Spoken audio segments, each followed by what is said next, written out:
I know this is just homework, but it kind of spooks me out.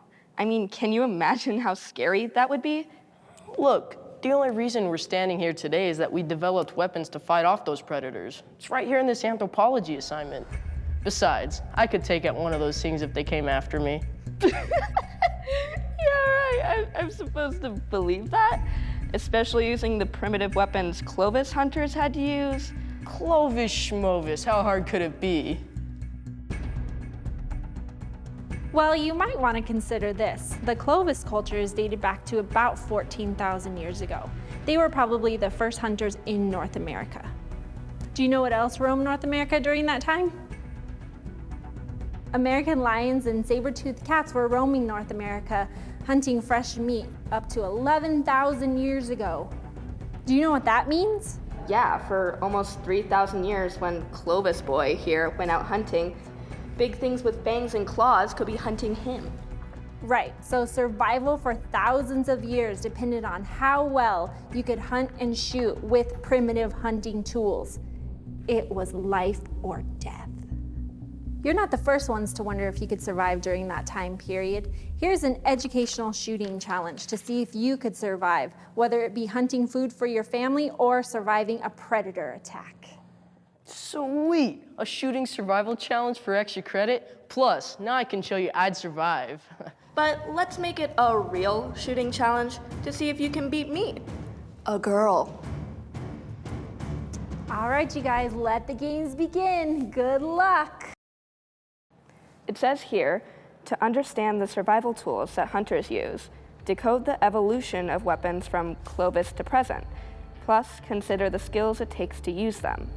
Let's see. Okay. Clovis stone points arm the business ends of their weapons. That makes sense.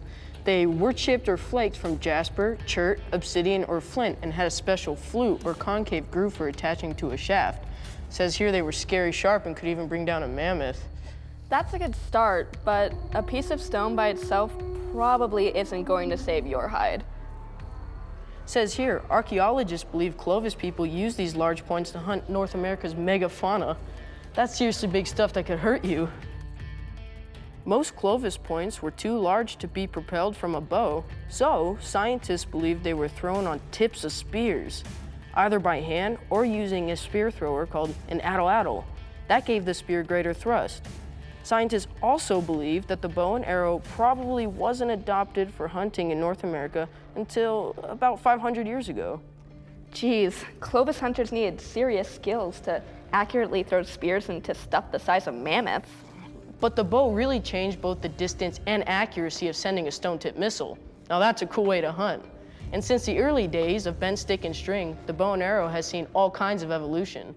Today, it's a serious weapon that can be used to hunt most anything in North America. Then there's the evolution of things that go bang. Flintlock muzzleloaders were the first guns used for hunting in America and for fending off the occasional predator. Muzzleloaders evolved into guns that could be loaded with bullets, and today there's a host of guns designed for almost every kind of hunting for wild game. And I suspect using them is a lot easier than throwing a spear. Now that we know about the evolution of hunting tools, from spears to bows to guns, how do we learn to use them? Unlike some outdoor sports, there's a bunch of pathways to learning the right way and safe ways to using bows, guns, and even getting certified.